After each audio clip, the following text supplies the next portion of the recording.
ናቸው።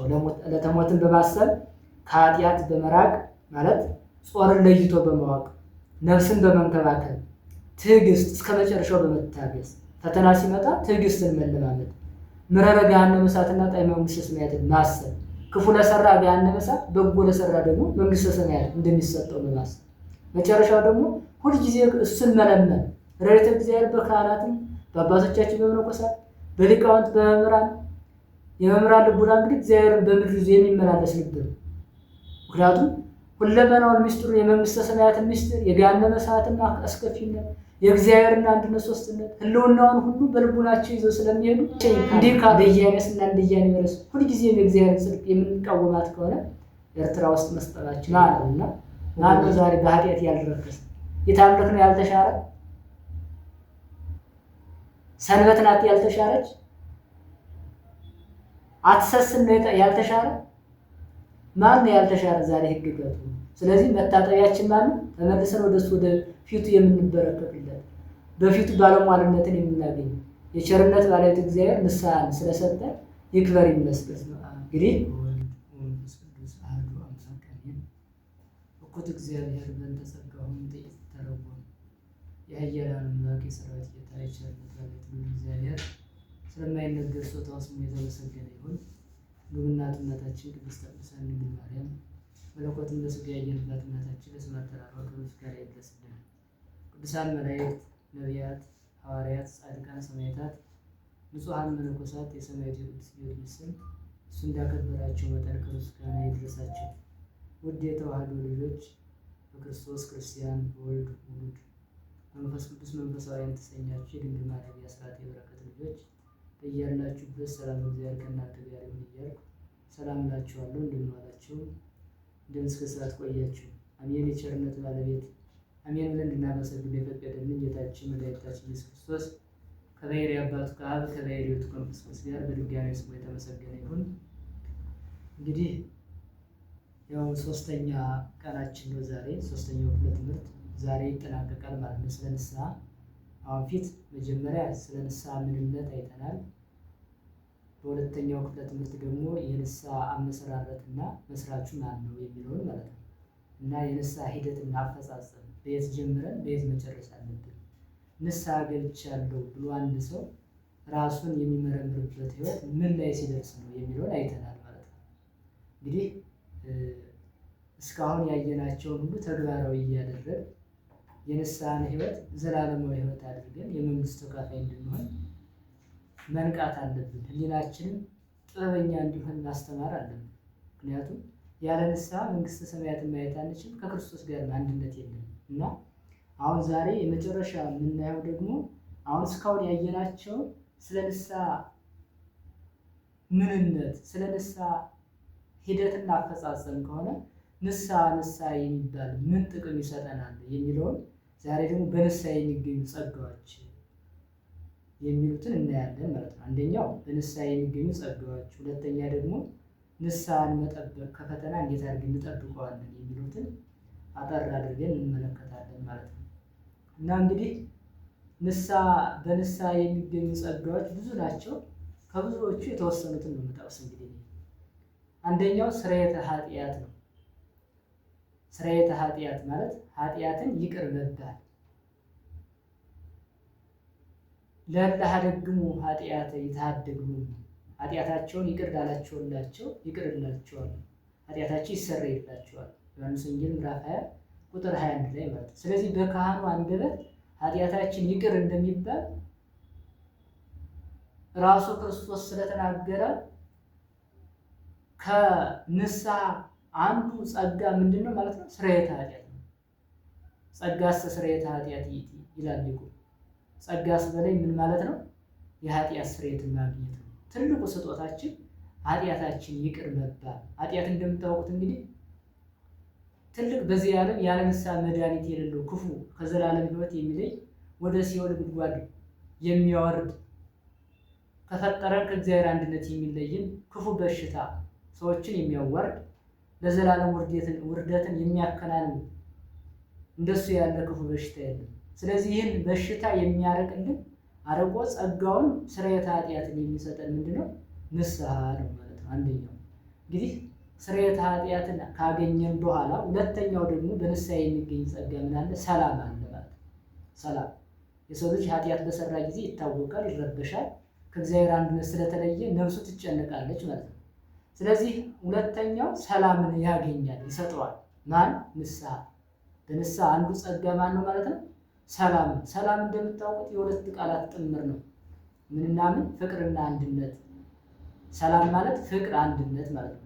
ፍቅር ኑሯቸው አንድነት በማጣታቸው ምክንያት ሰላማቸውን አጥተው የሚኖሩ ብዙ አሉ። አንድነት ኑሯቸው ፍቅር የሌላቸው ሆኖ ሰላማቸውን አጥተው የሚኖሩ ብዙ አሉ። ስለዚህ ፍቅርና አንድነት አንድ ላይ ሲሆኑ ፍቅር እንደገና አንድነት ሲጨመር ምን ይወርዳል ማለት ነው? ሰላም። እኛም አሁን እግዚአብሔርን እንወደዋለን፣ ክርስቶስን እንወደዋለን። ምክንያቱም ለእኛ ሲል አደባባይ ለአደባባይ መስቀል ተሸክሞ የዞረልን በደሙ ዋጅቶ የገዛን አምላካችን እሱን ያልወደን ሌላ ማን እንወዳለን? ግን እየወደድ ነው እያለ የኃጢአት ግድግዳ በመካከላችን ገብቶ ከክርስቶስ አንድነት ይለየናል። በዚህ ጊዜ አንድነታችን በመጥፋቱ ምክንያት እየወደድ ነው እያለ ሰላም አጠን እየተረበሽ የምንኖረው ለዛ ነው። ስለዚህ ሰላም የምንና የምን ጥምር ነው ማለት ነው? የፍቅርና የአንድነት ጥምር።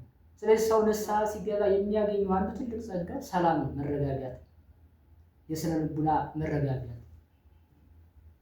ያገኛል ማለት ነው። ስለዚህ ሰው ከእግዚአብሔር አንድነት ስለተዋሃደ የኃጢአት ግድግዳው በንስሐ ስርየትን ስላገኘ ስለፈረሰ ያ ግድግዳ በመካከል ገብቶ ከእግዚአብሔር አንድ የሚለየን ግድግዳ ስለፈረሰ ምን ያገኛል? ይህ ሰው ሰላም ያገኛል ማለት ነው። ሰላም ደግሞ ፍቅርና አንድነትን ይዞ የሚመጣ ትልቅ አንድ ስጦታችን ነው። ሶስተኛው እንግዲህ መንፈሳዊ ኃይል ነው። ሶስተኛው በንስሐ ከሚገኙ ጸጋዎች መንፈሳዊ ኃይል ማለት ምንድን ነው? ኃይል እንግዲህ ሶስት አይነት ኃይል አለ በመጽሐፍ የተቀመጠልን። ኃይል ስጋዊ፣ ኃይል መላካዊ፣ ኃይል መንፈሳዊ። ኃይል ስጋዊ ማለት በስጋዊ ድል ማድረግ የስጋዊ ጠላቶችን ደማዊ ስጋዊ የሆኑትን ጠላቶቻችን ድል ማድረግ። ለምሳሌ እነ ዳዊት በሄደበት ሁሉ ጦሩን አሰልፎ ሲሄድ ጠላቱ ሁሉ ከፊቱ ይሸሹለት ነበር። አንበሳም በጡጫ መጥቶ ይገድል ነበር። እነ ሶምሶን ፍልስጥኤማውያንን በአንድ የአህያ መንጋጋ 1000 ሰዎችን በአንድ ጊዜ ይጥል ነበር። አንበሳም በጡጫ ይገድል ነበር። እነ ጌዲዮን፣ እነ ባርቅ፣ እነ ዮፍታሔ እነዚህ ሁሉ ምንድነው ማለት ነው? ኃይል ስጋዊ ማለት ነው። ለእነዚህ ኃይል ስጋዊ ተሰጥቷቸዋል። በተለየ የሶምሶን ኃይል የተለየ ነበር። ናዝራዊ ከመሆኑ የተነሳ የተሰጠው በራሱ ፀጉር የተሰጠው ኃይል ስለነበረ ማንም ጠላት ከፊቱ አይቆምም ነበር። ይህን ኃይሉን በኋላ በደሊላ ምክንያት አጥቶታል። ኃይል ስጋዊ ማለት ነው። ኃይል መላካዊ የመላእክት ኃይል ነው። ይሄ ከኛ በላይ ነው። ኃይል መንፈሳዊ ከዚህ በንስሐ ከምናገኛቸው ጸጋዎች አንዱ ኃይል መንፈሳዊ ማለት ኃጢአትን ድል የማድረግ ኃይል ይሰጠናል ማለት ነው። በኃጢአት ወድቀናል። ከዚያም በኋላ ንስሐ ገብተን ከታጠብን በኋላ ለቅዱስ ሥጋው ለቅዱስ ደሙ ከቀረብን በኋላ ከበቃን በኋላ መልሰን ወደ ኃጢአት እንዳንወድቅ ምን ይሰጠናል ማለት ነው? ኃይል መንፈሳዊ ይሰጠናል። እንደዚሁም አብርሃም አባታችን አበብዙኃን አባታችን አብርሃም ይቤዝኩ አብርሃም ይሞአኒ ሰይፈ ጸላኢ። አብርሃም እንዲህ አለ። ምን አለ? የጸላኢ የዲያብሎስ ሰይፉ ማለት ጦሩ አልወጋኝም። እንደምታውቁት አባታችን አብርሃም በጨለማው ዘመን እግዚአብሔርን ፈልጎ ያገኘ ደግ አባት ነው። መላ ዘመኑን ለእግዚአብሔር ሰጥቶ ከምድር የተቀላቀለ የዋህ አባት ነው። እድሜ ልኩን እግዚአብሔርን ፍለጋ እንደወጣ የኖረ አባት ነው። በተስፋም የ2000 ዘመን ተስፋውን ተቀብሎ እስከ መጨረሻው ድረስ የሄደ ደግ አባት ከመሆኑ የተነሳ ዘይነቅዝ ይሉታል ሊቃውንት። የማይነቅዝ እንጨት እግዚአብሔርን ፈልጎ ካገኘ በኋላ የኃጢአት ፍርፋሪ ያልተገኘበት ምንድነው? ኃይል መንፈሳዊን ተላብሷል። ኃጢአትን በየሄደበት ሁሉ ድል የማድረግ ከዚያም ይሉት እሱ የወለደው ያዕቆብ ልጆቹን በስነ ስርዓት እግዚአብሔርን አሳውቆ በማስተማሩ ለእነ ዮሴፍ ይህ ኃይል ተሰጥቷቸዋል። የዝሙት ግብዣ በቀረበለት ጊዜ በምድረ ግብፅ ዮሴፍ እግዚአብሔርን በማየቱ እግዚአብሔርን በመያዙ ኃይል መንፈሳዊን ገንዘብ በማድረጉ ኃጢአትን እንደ ጥላ ትቷት አልፏል። ልብሱን ትቶላት ነው የሄደው ለጲጥፋራ ሚስት። ይህ ኃይል መንፈሳዊ በየሄዱበት አለመውደቅ ማለት ነው። ኃይል መንፈሳዊ ኃጢአትን ድል የማድረግ ኃይል ይሰጠናል ማለት ነው። ምን ሲሆን? ንስሐ ስንገባ። በንስሐ የሚገኝ ትልቁ ጸጋ ይህ ነው። ይህን ስለምንጎናጸፍ አንዳንድ ሰዎች ምን ይላሉ? አሁን ንስሐ ብገባ መልሼ ምን እላለሁ? ወደ ኃጢአት ወድቃለሁ እያሉ ከንስሐ ሕይወት ወጥተው የሚኖሩ የዋሃን አሉ፣ ተላላዎች። ነገር ግን ዕለት ዕለት ንስሐን ዕለት ዕለት እየታጠብን ከመጣ መንፈሳዊ ኃይል እንደሚሰጠን ደግሞ ማመን አለብን። መንፈሳዊ ኃይል አንዱ የንስሐ ጸጋ እሱ ስለሆነ እንዲያውም ምን አለ? እንደ ወጭት ይሉታል አባቶቻችን። እንደ ወጭት፣ ወጭት ማለት የወጥ ድስት ማለት ነው። ዕለቱን ሲታጠብ ንጹህ ይሆናል። ውሎ አድሮ ሲያጥቡት ደግሞ ምን ይላል? አንደኛ የሚያጸይፍ ነገር አለው፣ ሁለተኛ ደግሞ ብዙ ኃይልና ብዙ ነገሮችን ይፈጃል። ዕለት ዕለት የሚታጠብ ኃጢአት ከሆነ ግን የሰው ልጅ ሕሊናው ጽሩ እየሆነ ስለሚሄድ መንፈሳዊ ኃይልን ይጎናጸፍና ዳግም አይወድቅም ማለት ነው ከዚያም በኋላ እና ይህኛው ኃጢአትን ከዚህ መንፈሳዊ ኃይል ከተቀበለ በኋላ ኃጢአትን ድል ይነሳዋል ማለት ነው። ድል ከነሳው ደግሞ ራዕየ ዮሐንስ ምዕራፍ 2 ምዕራፍ 3 ላይ የተቀመጡ አሉ። ድል ለነሳው የሚሰጠው የሕይወት ዛፍ አለ፣ ህቡዕ መና አለ፣ መጽሐፍ ብርሃናዊ መጽሐፍ አለ። ሄዳችሁ ከዛ ራዕየ ዮሐንስ ምዕራፍ 1 እና ምዕራፍ 2 ተመልከቱ። ይህ ሁሉ ጸጋ ይሰጠዋል ማለት ነው። ምን ለሆነ? መንፈሳዊ ኃይልን ገንዘብ አድርጎ ኃጢአትን ድል ለነሳ ማለት ነው። ስለዚህ በንስሐ ከሚገኙ ጸጋዎች አንዱ መንፈሳዊ ኃይል ነው። አንደኛው ስርየተ ኃጢአት፣ ሁለተኛው ሰላም፣ ሶስተኛው መንፈሳዊ ኃይል፣ አራተኛው ደግሞ ስጋዊ ልብና ሐዲስ ልብ ይሰጠናል። ስጋዊና አዲስ ልብ። እንግዲህ ስጋዊ ልብ ማለት ሕዝቅኤል ምዕራፍ 36 ቁጥር 26 ላይ ያለ ወሁበክሙ ልበ ሐዲሰ ወመንፈሰ ሐዲሰ እወዲ ውስጥ ላዕሌክሙ ወአወጽእ ልበ እብን እምሥጋክሙ ወእሁበክሙ ልበ ዘሥጋ ይላል። አዲስ ልብን እሰጣችኋለሁ፣ አዲስንም መንፈስ በላያችሁ እጨምራለሁ። ስጋዊ ልቡናችሁን ማለት የስጋ ልባችሁንም ከስጋችሁ አወጣለሁ፣ የድንጋይ ልባችሁን ከስጋችሁ አወጣለሁ፣ የስጋ ልብ እሰጣችኋለሁ።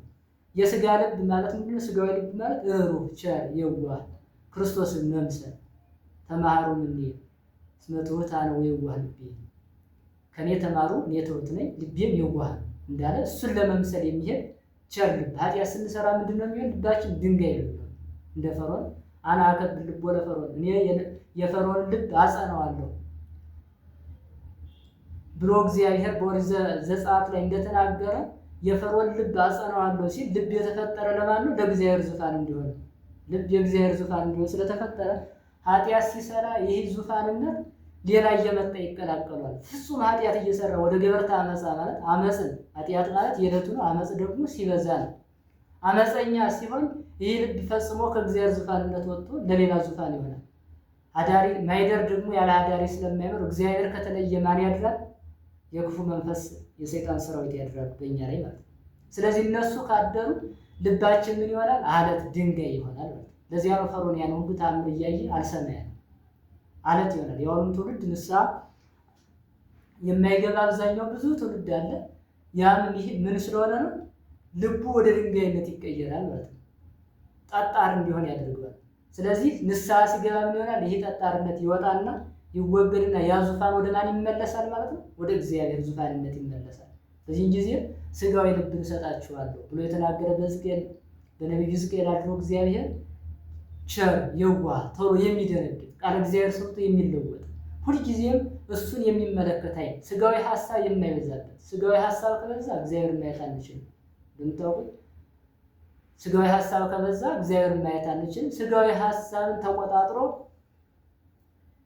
በመንፈሳዊ ሀሳብ የሚመራ ልብ ይሰጠናል። አዲስ ልብ ማለት ደግሞ እንግዲህ በኃጢአት አሮጌ ሆኖ ነበረ። ያን ኃጢአት በንስሐ ስናደርገው ምን ይመጣል ማለት ነው? አዲስ የሆነ ልብ። ሁሉም መንፈስ ፍጥር ሊተልበ ንጹሕ፣ ንጹሕ ልብ ፍጠርልኝ መንፈሰ ርቱዕ አሐድስ ውስተ ከርሥየ መዝሙር 50 ላይ ንጹሕ ልብን ፍጠርልኝ፣ ያን ያለውን ምን በልልኝ? በውስጥ ያለውን ርቱዕ መንፈስ አድርግ፣ የቀና አድርገህ አድስልኝ ብሎ እንደተናገረ ቅዱስ ዳዊት ይሄ ልብ ይታደሳል ማለት ነው። ስለዚህ በንስሐ ከሚገኙ ጸጋዎች አንዱ ስጋዊ ልብና አዲስ ልብ ማለት ነው። ለዚህም ማስረጃ የታለን? ሕዝቅኤል 36 ቁጥር 26 ላይ ተናግሯል። አዲስ ልብ እሰጣችኋለሁ። ተንኮለኛ ሆነን ከሆነ ንስሐ ስንገባ የዋህ እንሆናለን። ቂመኛ ከሆነ ታዳጊ በቀል እንሆናለን። ነፍሰ ገዳይም ከሆነ እሱ ለመታረድ እንደ ሙሴ ጸሊም ሃይማኖትን ካገኘ በኋላ በንስሐ ከኖረ በኋላ ተመልሶ እግዚአብሔርን ካገኘ በኋላ ሽፍቶች ሲመጡ እኔ ድሮ ነፍሰ ገዳይ ነበርኩና እኔ ዛሬ የእጄን ማግኘት አለብኝ ብሎ በሰይፍ ተመትቶ እንዲሞት ራሱን አሳልፎ ለሰማዕትነት ሰጠ። ስለዚህ ምንድነው ነፍሰ ገዳይ የነበሩት ሁሉ ይኖራሉ ማለት ነው። ራሳቸውን አሳልፈው ለክርስቶስ እስከ መስጠት ድረስ ይደርሳሉ ማለት ነው። አዲስ ልብ ሲገኝ እና አንዱ ጸጋ አራተኛው እሱ ነው። ሌላው ደግሞ ብዙ እንጥቀስ ካል መንፈሳዊ ጸጋዎች አሉ። መንፈሳዊ ጸጋዎች የቸርነቱ ስጦታዎች ብዬ በአንድ ላይ ሊገለጻቸው ብዙ አሉ። አንደኛው የቸርነቱ ስጦታዎች ምንድናቸው? አንደኛው ሥጋው ደሙ፣ ሁለተኛው ትንሣኤ ዘለክብር፣ ሶስተኛው ደግሞ መንግስተ ሰማያት ናቸው። እነዚህ አሁን የቸርነቱ ስጦታዎች የተባሉት በምን መሰላችሁ? ሥጋው ደሙን ከእግዚአብሔር ጋር ተዋህደን ለመኖር የሚሰጠን ታላቁ ስጦታችን የቸርነቱ ስጦታ ነው። አንድ ሰው ሥጋው ደሙን ለመቀበል ንጽህናው እንደማን መሆን አለበት ይላሉ አባት? የድንግል ማርያም ያህል ንጹህ መሆን አለበት። እንግዲህ ድንግልት በህሊናሃ ወድንግልት በስጋሃ፣ በህሊናዋ ድንግል ነች፣ በስጋዋ ድንግል ነች። እኛ በስጋ ደናግላን ሊኖሩ ይችላሉ። በህሊና ግን ማንም ሰው ከድንግል ማርያም ውጭ ድንግል መሆን አይቻልም። ግን የቸርነቱ ዝም ብሎ በቸርነቱ እኛ ትንሽ በለፋናት ንስሐ ገብተን ይቅር በለን በከመ ምሕረትከ እግዚኦ እያልን በምንቀርበው ጊዜ እሱ ራሱ ምን ይልና በቸርነቱ ይሰጠናል ማለት ነው። ምን ሥጋውና ደሙ። ስለዚህ ከሱ ጋር ተዋህደን የመኖራችን ዘበላ ሥጋዬ ወሰትየ ደሜ ይሄዱ ምስሌ ዮሐንስ ወንጌል ምዕራፍ 6 ላይ ሥጋዬን የበላ ደሜን የጠጣ ከኔ ጋር ይኖራል። ወአነሂ ይሄዱ ምስሌው እኔም ከሱ ጋር ተዋህጄ እኖራለሁ። የጸጋ ተዋህዶ የብረትና የእሳት ብረትን ከእሳት ስናገባው እሳቱን ይመስላል። ወዲያው ስናወጣው ደግሞ ትንሽ ከቆየ በኋላ ምን ይላል? እሳትነቱ እየለቀቀ ወደ ብረትነቱ ይመለሳል። ከእግዚአብሔር ጋር አብረን ተዋህደን ከኖር እንደ ብረቱ እሳት ለብሰን እሳት ጎርሰን አማናዊ እሳት እግዚአብሔርን ጎርሰን እንኖራለን ለብሰን እንኖራለን ማለት ነው። ከዚያ ከራቅን ነው በኃጢአት ከእግዚአብሔር እየራቅን ከሄድን ደግሞ እንደ ብረቱ መልሰን ወደ ምንነት እንመለሳለን። ወደ ብረትነት፣ ጠጣርነት፣ ቀዝቃዛ እንሆናለን ማለት ነው። እና ሥጋው ደግሞ አንዱ ትልቁ ጸጋ ነው በንስሐ የሚገኝ። ትንሣኤ ዘለክብር ደግሞ አለ።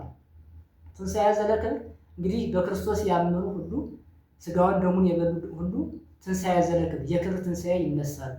እንግዲህ ሁለት አይነት ትንሣኤ ነው ያለው፣ ትንሣኤ ዘለክብርና ትንሣኤ ዘለሐሳር። እለሰ እኩ የገብሩ ይወጽኡ ውስተ ትንሣኤ ዘለደይን።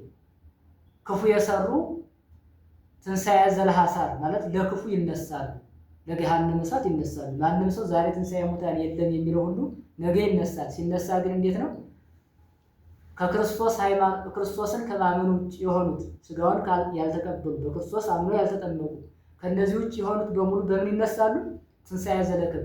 የግብር አባታቸውን ዲያብሎስን መስለው ከቁራ 7 እጅ ጠቁረው በግራ ይቆማሉ። ትንሣኤ ዘለክብር በንስሐ ሕይወት የተመላለሰ ንስሐ የሚሰጠው አንዱ ታላቅ ጸጋ ትንሣኤ ዘለክብር ነው። በኩራችን ክርስቶስን መስለን ብርሃን ለብሰን ብርሃን ተጎናጽፈን የማይጠፋ ብርሃን ወለሰ ሰናየ ገብሩ ይወጽኡ ውስተ ትንሣኤ ዘለክብር። መልካም የሰሩ በትንሣኤ ሕይወት የተመላለሱ በንስሐ ሕይወት የተመላለሱ ምን ይሆናሉ ማለት ነው? የክብር ትንሣኤን ይነሳሉ። መጨረሻዋና ዋናዋ እንግዲህ አክሊላችን እንግዲህ የዚህ ዓለም አክሊል ይላታል መንግስተ ሰማያትን። የዚህ ዓለም ታላቁ ክብር በዚህ ዓለም ዘውድ ነው፣ ንጉስና ነው። በዚህ ዓለም ትልቁ ክብር በመንግስተ ሰማያት ደግሞ አባቶቻችን ሁሉ ትተው የሄዱላት በረሃ ለበረሃ የተንከራተቱላት የፍየል ሌጦ ለብሰው ተራራ ለተራራ ፍርክታ ለፍርክታ የዞሩላት መንግስተ ሰማያት ሀገራችን ነሱ እስመ ቀርበቲት መንግስተ ሰማያት መንግስተ ሰማያት ቀርባለችና ንስሐ ግቡ ብሎ ራሱ ሎርድ እግዚአብሔር ጌታችን መድኃኒታችን ኢየሱስ ክርስቶስ እንደተናገረው መንግስተ ሰማያትን ደግሞ በንስሐ እናገኛለን ማለት ነው። ስለዚህ በንስሐ የሚገኙ ጸጋዎች ብዙ ናቸው። ከብዙ በጥቂቱ እኒህን ይመስላሉ። ስርየተ ኃጢአት እናገኛለን፣ ሰላምን እናገኛለን፣ መንፈሳዊ ኃይልን እናገኛለን። ከዚያም በኋላ ኃጢአት እኛን ድል አይነሳንም ማለት ነው። ንስሐን ከተጎናጸፍን በኋላ ኃጢአት ድል አይነሳንም በስንፍናችን ካልሆነ። ስጋዊ ልብና አዲስ ልብ ይሰጠናል። እግዚአብሔር ወደ እሱ ከተመለስ እንዲህ ያለ ልብ ይሰጠናል። መጨረሻም ስጋው ደግሞ ትንሣኤ ዘለክብርና መንግስተ ሰማያት የኔና የእናንተ ክብር ናት። ለማን? በንስሐ ሕይወት ለሚመላለሱ በንስሐ የሚገኙ ጸጋዎች እኒህ ናቸው። ስለዚህ ንስሐ ይህን ያህል ጸጋ የሚሰጠን ከሆነ ንስሐ ይህን ያህል ስጦታ ያለው ከሆነ ንስሐን እንዴት አድርገን እንጠብቀው? አሁን ንስሐ እንገባለን፣ መልሰን እንወድቃለን። ንስሐ እንገባለን፣ መልሰን እንወድቃለን። እንዲህ እያልን ተቸግረን ከሆነ ንስሐን ከፈተናዎች ሁሉ እንዴት አድርገን እንጠብቀው ስንል የተወሰኑትን ደግሞ እናንሳ። አንደኛው ምንድነው? ዕለተ ሞትን ማሰብ ነው። ዕለተ ሞትን ማሰብ ዕለተ ሞትን ማሰብ ማለት እንግዲህ መፍራት አይደለም፣ ማሰብ ነው ያለው። ሰው ሞትን አይፈራም። የክርስቶስ ልጅ ሞትን አይፈራም። ማሰብና መፍራት ይለያል። እኛ የምንፈራው ጎደሎ ሕይወትንና እግዚአብሔርን ብቻ ነው። ጎደሎ ሕይወት ማለት ያልተሟላ በክርስቶስ ያምናል፣ ስጋው ደግሞ አይቀበልም። ይሄ ጎደሎ ሕይወት ይባላል። ጎደሎ ሕይወትንና ክርስቶስን እግዚአብሔርን ብቻ ነው ክርስቲያን የሚፈራው እንጂ ሞትን አይፈራም። ፍርሃት እንደምታውቁት ሁለት አይነት ፍርሃት አለ። ከጥርጥር የተነሳ የሚፈራ ፍርሃት አለ። የእግዚአብሔር ጸጋ ምን ሰዓት ትሰጠኝ ይሆን? አሳልፎ ይሰጠኝ ይሆን ወይስ ያድነኝ ይሆን ብሎ እንደ ያዕቆብ መፍራት። ያዕቆብ ኦሪት ዘፍጥረት ምዕራፍ 33 ላይ ከሶሪያ ወደ ከነዓን ሲመለስ ከኤሳው ወንድሙ ፈርቶ 7 ጊዜ ሰግዷል። ያዕቆብን ያህል እግዚአብሔርን በልቡናው የያዘ ደግ አባት አሁን እግዚአብሔርን ተጠራጥሮት አይደለም የፈራው። ምን ሆኖ ነው የፈራው? ያ ፍርሃት ምን ሆኖ ነው የፈራው? እግዚአብሔር በዚች ሰዓት ያድነኝ ይሆን ወይስ አሳልፎ በዚህ ለሱ አሳልፎ ሰጥቶ በዚያኛው ዓለም ይቀበለኝ ይሆን ብሎ የእግዚአብሔር የሚያድርባትን ቅጽበታዊ ሰዓት ካለማወቁ የተነሳ የፈራት ፍርሃት ነው እንጂ በጥርጥር የፈራው ፍርሃት አይደለም። የጥርጥር ፍርሃት እንደ ቅዱስ ጴጥሮስ ነው። በባሕሩ ላይ ሲሄድ ለምን ትናፈቃለህ? ውሃ ዘይሰጠም ሲለው ና ብሎት ና አለው። ክርስቶስን ተከትሎ ከሄደ በኋላ ከመካከል ሲደርስ ወደ ታች ይሰጥም ጀመር። በዚህ ሰዓት ምንድን ያለው ክርስቶስ እጁን ሰዶ ከያዘ በኋላ ለምን ተጠራጠረ? ስለዚህ ይህ ፍርሃት ምንድነው?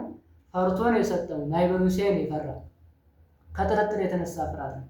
ይህ ግን አሁን ዕለተ ሞትን ማሰብ ማለት መቼ እንደምንሞት ሰዓቷን ስለማናውቃት ሁልጊዜ ሞት ከኛ ጋር እንዳለ ማወቅ አለብን። ሰው ሆይ ዕለተ ሞትን አስብ እንዳለ ጥበበኛው ዕለተ ሞትን እያሰቡ ሁልጊዜ የማይቀር ዕዳ ታላቅ፣ እኛ የምንሞተው ለክብር እንደሆነ ይታወቃል። ብቻ ግን የማይቀር በኃጢአት ለሚሞቱት ዕዳ ነው። ወዘንተ ባሕቱ አይምሩ ሶበሁ ያምር በአለቤት ጊዜ ይመጽእ ሰራቂ እንተግሃ ወመሃለው ቤቶ ወሚያሃደገ ይክሪው ቤቱ። ባለቤት ቤቱን ሌባ የሚመጣበትን ሰዓት ቢያውቅ ኑሮ ተግቶ በጠበቀ ነበር፣ ቤቱን ይቆፍሩት ዘንድ ባላሰናበትም ነበር። ሉቃስ ወንጌል ምዕራፍ 12 ላይ። ስለዚህ ተግታችሁ ጠብቁ እንዳለ እግዚአብሔር የምመጣበትን ሰዓት አታውቁ። ሌባ የሚመጣበት ሰዓት ስለማይታወቅ አውቆት ቢሆን ኑሮ ተግቶ ይጠብቅ ነበረ፣ ከሌባው ቤቱን ይከላከል ነበር። ስለዚህ ለዚህ ሁሉ ዕለተ ሞታችን ስለማናውቀው የሚመጣበት ሰዓት መቼ እንደሆነ ስለማናውቀው ተዘጋጅቶና እያሰቡ መኖር። የማያልፍ ዕለት አለ። ዛሬ አበባ መስለው የሚታዩት ሁሉ ነገ ረጋፊዎች እንደሆኑ ማወቅ። ይህን ካሰብ መልሰን ወደ ኃጢአት እንዳንወድቅ ይጠብቀናል ማለት ነው። ለዚህም ማስረጃችን የማቴዎስ ወንጌል ምዕራፍ 26፣ የሉቃስ ወንጌል ምዕራፍ 7 ቁጥር 36 አንዲት ኃጢት ሴት የተጠቀሰች ያለች ማርያም እንተፍረት ይሏታል። ማርያም እንተፍረት ግን በዮሐንስ ወንጌል አያይዞ ነው ሁለት ነው የቀቡት። ማርያም እንተፍረት እህተ አልዓዛር ናት። ያችን ስሟን አልጠቀሱልን፣ ኃጢት ብለው ነው የሚጠሯት ወንጌላውያን። ስለዚህ እሷ ከዕለታት አንድ ቀን ኑሮዋ ሁሉ በምን ነበረ? በዘማዊነት ትኖር ነበረች። ከዕለታት አንድ ቀን ግን መላ ሰውነቷን የሚያሳይ መስታወት ከቤቷ ነበረ ይላል። የአካሏን ጽሬት አይታ ምን አለና መፍረስ መበስበስ አለ አይደል ብላ ወዲያውም ተጸጸተች። በዚህን ሰዓት እንዲያውም ኃጢአትን ይቅር የሚል የዓለም ጌታ ክርስቶስ መጥቷል፣ ወደሱ ይሄዳሉ አለችና በአካሏ የሰበሰበችውን ገንዘብ ሁሉ ይዛ ሽቱ ገዝታ ከክርስቶስ አረፈረፈችው። ከዚያም በኋላ ወደ ኃጢአት ተመልሳ አልገባችም። ምን አስባ ነው የሄደችው? ዕለተ ሞቷል መፍረስ መበስበስ አለ ብላ ከሄደች በኋላ ተመልሳ ወደ ኃጢአት አልሄደችም። ክርስቶስን ተከትላ መላ ሰውነቷን ከሱ ጋር መላ ሕይወቷን ከሱ ጋር ፈጸመች። ስለዚህ ዕለተ ሞትን በማሰብ አፈር ዱቄት እንደሆን ካሰብ ኃጢአት መልሶ ወደኛ ይቀርብ። ስለዚህ ንስሐን በዚህ በአንዱ እንጠብቋል። ሌላው ደግሞ ሁለተኛው ንስሐን ከፈተና መጠበቅ የምንችለው ንስሐ ገብተናል፣ ለስጋው ደግሞ በቅተናል፣ በንጽህናም እየተመላለስን መልሰን እንዳንወድቅ ከምናደርገው አንዱ ጥንቃቄ ደግሞ ከኃጢአት መራቅ ነው። ከኃጢአት መራቅ ሲባል ምንድን ነው? ጾርን ለይቶ ማወቅ ማለት ነው። ከኃጢአት መራቅ ሲባል ጾርን ለይቶ ማወቅ። አንዳንዱ ነገረኛ ይኖራል፣ ሐሜተኛ ይኖራል፣ ዘማዊ ይኖራል፣ ነፍሰ ገዳይ ይኖራል፣ ሐሰተኛ ይኖራል። ስለዚህ እያንዳንዱ እኛ እንግዲህ ኃይለ ዘር፣ ኃይለ እንስሳ፣ ኃይለ ንባብ። ኃይለ ዘር ማለት ከእጽዋት ጋር የምንመሳሰልበት አንድ ባህሪ ያለ፣ ኃይለ እንስሳ ደግሞ ከእንስሳት ጋር የምንመሳሰልበት አንድ ባህሪ ያለ፣ ኃይለ ንባብ ደግሞ ነፍስ ናት ከመላእክት ጋር የምንመሳሰልበት። ስለዚህ እኒህ ሶስቱ ባህሪያት ስላሉ ይለዋወጥብናል። የእያንዳንዱ ባህሪ የእንስሳት እንደምታውቁት የእያንዳንዳቸው ባህሪ ያላቸው፣ ዘማዊ እንስሳ አለ፣ ንጹህ እንስሳ አለ፣ ብዙ አይነት እንስሳ አለ በቅድመ ወንጌል ላይ እንደነገረ። ስለዚህ የዛ ሁሉ ባህሪ በእኛ ስለሚከሰት ጾራችን ለይተን ማወቅ፣ ሐሜተኛ የሆነ ሰው ከሐሜተኞች መራቅ፣ ከሰዎች መራቅ፣ ዘማዊ የሆነ ሰው ከሚያዳክሙ ቦታ አለመገኘት፣ ራሱን ከሚጥልበት ቦታ አለመገኘት፣ ነፍሰ ገዳይ የሆነ ሰው ከነገር መራቅ። ምክንያቱም ከተነጋገረ ዱላ ይከተላል። ከዚያም በኋላ ምን ወደ ነፍሰ ገዳይነት ይሄዳል። ሟርተኛ የሆነ ሰው እግዚአብሔርን በልቡናው መያዝ፣ እንዲህ ከሚያሰነካክሉ ከአጋንንት ሰራዊት መራቅ። ስለዚህ ጾርን ለይቶ ማወቅ በንስሐ ሕይወት እስከ መጨረሻው እንድንሄድ ያደርገናል ማለት ነው። ትልቁ ነገር ከኃጢአት መራቅ ማለት ጾርን ለይቶ ማወቅ ነው። ከሚያዳክሙ ነገሮች መራቅ ማለት። ሶስተኛው ደግሞ ነፍስን መንከባከብ ይሉናል አቡነ ሽኖዳ ደግሞ ነፍስን መንከባከብ። ነፍስን መንከባከብ ማለት ምንድነው?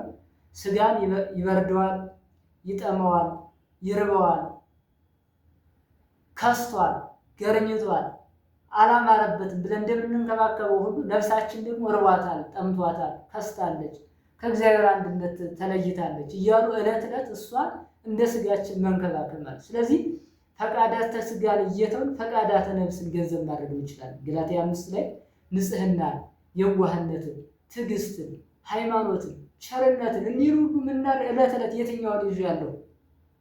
ከፍቅር ነው ወይስ ከጭቅጭቅ ነው ያለሁት? ከቅናት ነው? ከምቀኝነት ያለሁት? ከንጽህና ነው? ከዘማዊነት ነው? እያሉ ራስን በቃለ እግዚአብሔር መንከባከብ መፈተሽ፣ ፈቃዳተ ስጋን ትቶ ፈቃዳተ ነፍስን ዕለት ዕለት መመልከት በንስሐ ሕይወት እስከ መጨረሻው እንድንጸና ያደርገናል። ንስሐችንም ከፈተና እንጠብቀዋለን ማለት ነው። ሌላው ደግሞ አራተኛው ትዕግስት ነው። ትዕግስት እንደምታውቁት እንግዲህ ትልቁ ነገር መጽሐፍ ካዘዘን ወበትዕግሥትክሙ ታጠርዩ እጓለ ነፍስክሙ፣ በመታገሳችሁ ነፍሳችሁን ገንዘብ ታደርጓታላችሁ። በዚህ ዓለም ሲኖሩት ወዘሳዝለፈው ትዕግሥቶ ውእቱ ይድኅን ማቴዎስ 24 ላይ እስከ መጨረሻው የታገሰ እሱ ይድናል። እንደውም በዚህ ዘመን ብዙ አስጨናቂዎች አሉ። ራብ አለ፣ መሰደድ አለ፣ መከራ አለ። ርዕዮተ ዓለሙ ራሱ ፈተና ነው። ዓለም ራሷ ፈተና ናት። ለኃጢአት እያዘጋጀች እኔና እናንተን ከክርስቶስ ልትለይ 24 ሰዓት ወጥመዷን ታጠምዳለች። በዚህ ጊዜ ትዕግስተኛ ሰው እስከ መጨረሻው የታገሰ ሰው እሱ ይድናል። ፈተና ይመጣል። በዚህ ዓለም እየኖሩ ፈተና ነው።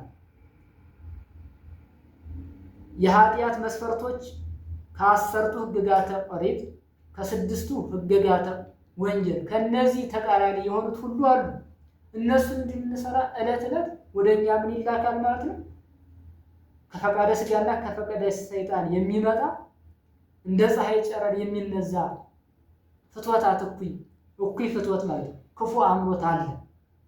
ስለዚህ ያን በትዕግስት ማሳለፍ ምክንያቱም ነገ አልዓዛርን እንደምታውቁት በቁስል የነደደ ድሃ ምንም የሌለው ግን በትዕግስት ያንን አሜን ብሎ ስለተቀበለ መጨረሻ ላይ በአብርሃም አጠገብ እንዲቀመጡ ነው። የሉቃስ ወንጌል ምዕራፍ 16 ላይ እንደምታገኙት በአብርሃም ጎን እንዲቀመጥ የሆነው ያን ሁሉ መከራ እንደ ኢዮብ ታግሶ በመቀበሉ ነበር። ስለዚህ በእኛ ላይ የሚፈራረቁብን መቸገር ሊሆን ይችላል። የተለያዩ በዚህ ዓለም ያሉት መከራዎች ሲመጡብን በትዕግስት ማሳለፍ ንስሐን ከፈተና አንዱ የሚጠብቀው መንገድ ነው ማለት ነው። ሌላውና አምስተኛው ምረረ ገሃነመ እሳትና ጣዕመ መንግሥተ ሰማያትን ማሰብ።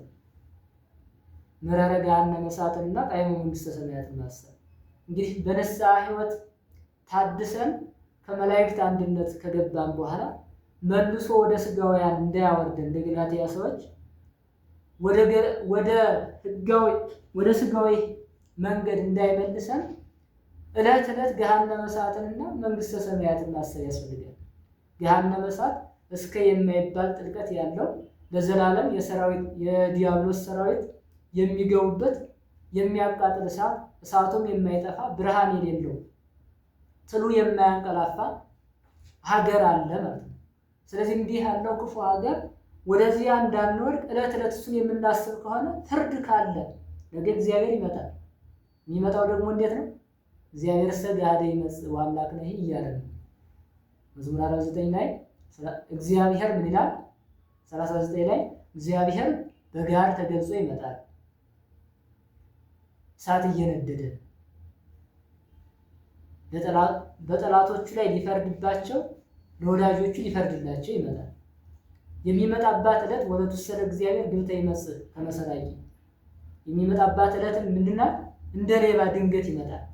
እንደ ሌባ እየበላን እየጠጣን እያገቡ እየተጋቡ ስጋዊ ስራ እየሰሩ ሳለን በኖህ ዘመን እንደሆነ ሁሉ እግዚአብሔር ይደርሳል። በዚህ ሰዓት እዩት፣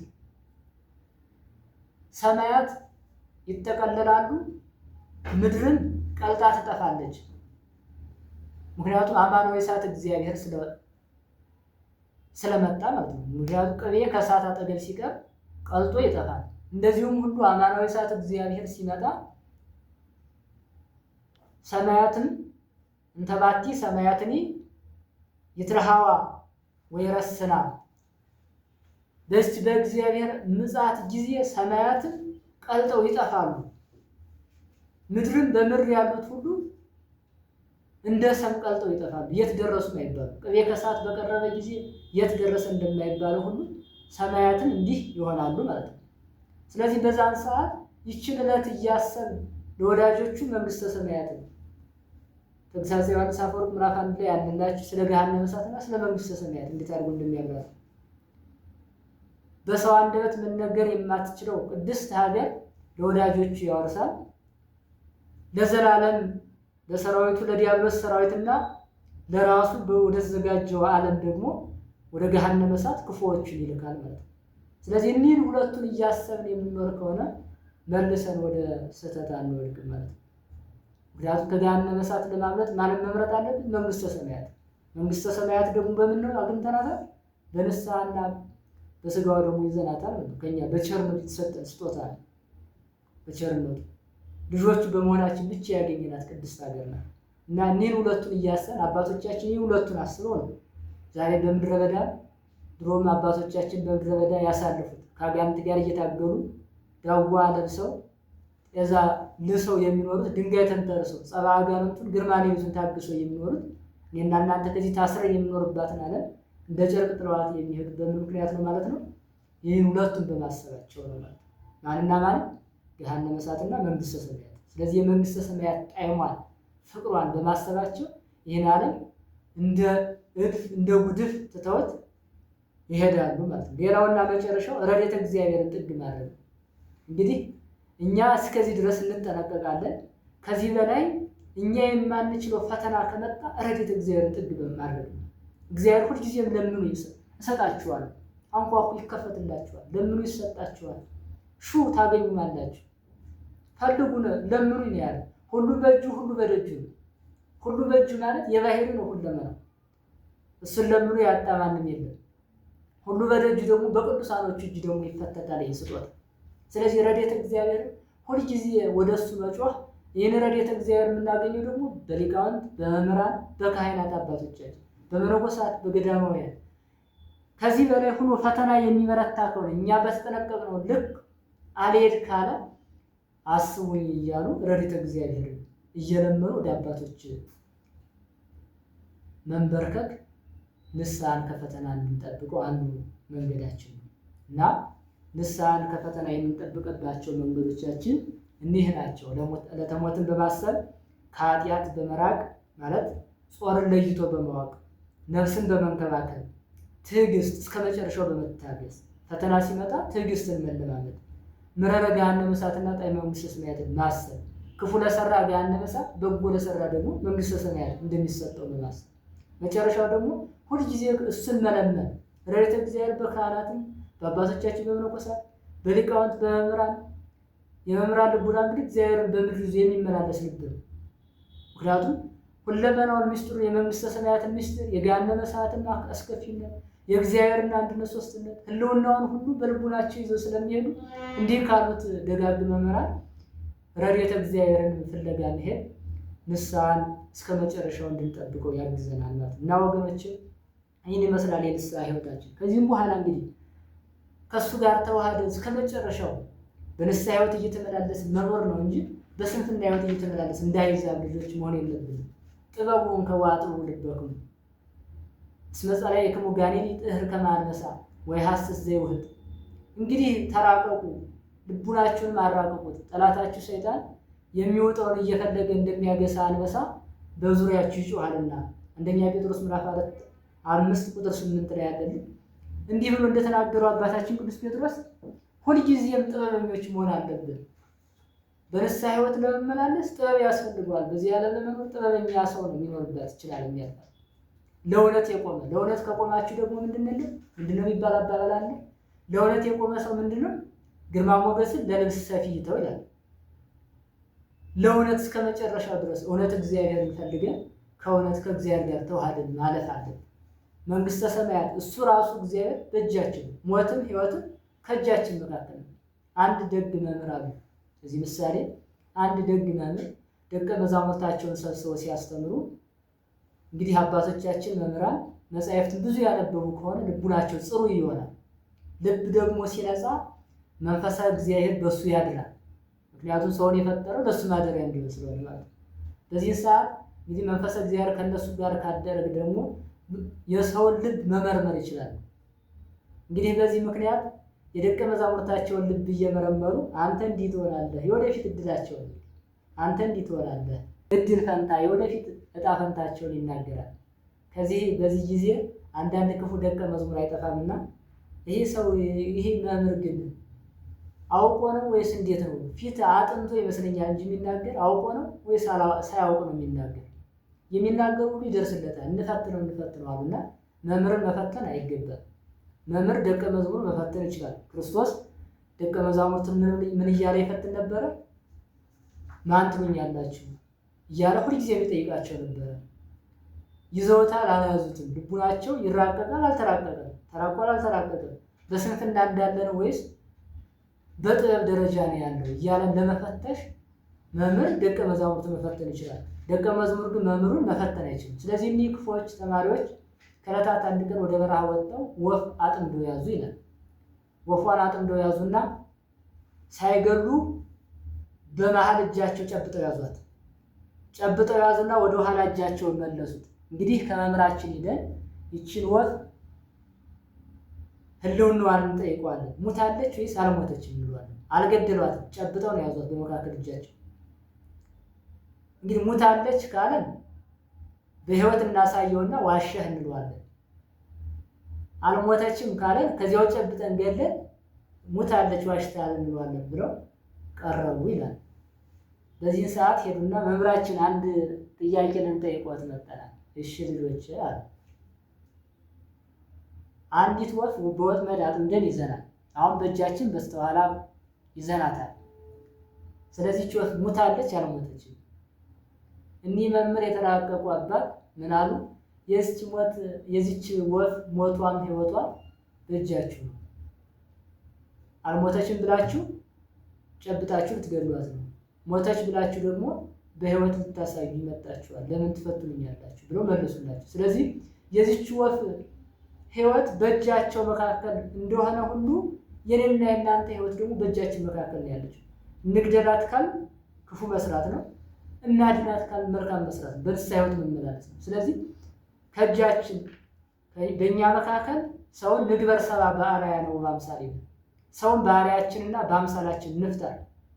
አንዱ አርአያና አምሳል በእግዚአብሔር ማንም የሚገባበት እንደማይኖር ሁሉ ማንም በሰው ልጅ እንዳይገባበት በራሱ ወስኖ በራሱ አዞ ረድኤተ እግዚአብሔር ጥግ አድርጎ እንዲኖር አድርጎ የፈጠረው ስለሆነ እኔና እናንተ በራሳችን እንድንመራ እግዚአብሔር አእምሮ ጠባይን ሰጥቷል። ደይድ የካበዘ ፈቀድከ ወደ ፈቀድከው እጅህን ስደድ ነው። በክርስትና ሕይወት ከኖርን አምነን ከተጠመቅን በኋላ ግን አይምሮ ጠባያችን ለእግዚአብሔር እናስገዛለን። ይህን ይላሉ አባቶቻችን፣ በገበሬ እጅ እንዳለ እንደ መስኖ ውሃ ይሉታል። በገበሬ እጅ እንዳለ እንደ መስኖ ውሃ በፈለገው እንደሚሰደው ሁሉ አይምሮ ጠባያችን ከዚያም በኋላ በእግዚአብሔር ፈቃዳት መመራት ፍትወታት እኩያትን እያራቅ ሕግጋቱን አጥር ቅጥር አድርገን በእግዚአብሔር ውስጥ ቅጽር ውስጥ መመላለስ እንጀምራለን ማለት ነው እና በንስሐ ሕይወት እስከ መጨረሻው ከሄን የዘላለም ሕይወት እንጎናጸፋለን። ንስሐንና ቃለ እግዚአብሔር ተሰልችተን ሰለቸኝ ካል እንደያኔስና እንደያኔስ ሁልጊዜም የእግዚአብሔር ጽድቅ የምንቃወማት ከሆነ ኤርትራ ውስጥ መስጠታቸው አይቀርምና ወገኖች በጥበብ መኖር አለብን። የንስሐን ሕይወት ሁልጊዜ እሱን መፈለግ አለብን። የቸርነት ባለቤት ንስሐን ባይተውልን ኖሮ በፊቱ ማን ይቆም ነበር? ማን ነው ዛሬ በኃጢአት ያልረከሰ? የታምልክ ነው ያልተሻረ? ሰንበት ናት ያልተሻረች? አትሰስን ነው ያልተሻረ? ማን ነው ያልተሻረ ዛሬ ሕግጋቱ? ስለዚህ መታጠቢያችን ማን ነው? ተመልሰን ወደሱ ወደ ፊቱ የምንበረከክለት በፊቱ ባለሟልነትን የምናገኝ የቸርነት ባለቤት እግዚአብሔር ንስሐን ስለሰጠን ይክበር ይመስገን። እንግዲህ ከዚህ ላይ ይበቃናል። የዛሬው ትምህርታችን የንስሐ ምንነትና ሌሎችንም አይተን ጨርሰናል። ከዚህም በኋላ የሚሆነን እንግዲህ ስለ ጸሎት ይሆናል። ቀጣይ ሳምንት ስለ ጸሎት ይዘን እንመጣለን። ስለ ጸሎት እንግዲህ ያነበብናትን በዛም ብለን በቂ ትምህርት እንድንሰጥ ሁሉ እግዚአብሔር መልካም ፈቃዱ ይሁን። እግዚአብሔር ሰላም ከእናንተ ጋር ይሁን። ስብሐት ለእግዚአብሔር ወለወላዲቱ ድንግል ወለመስቀሉ ክቡር። ይቆየን።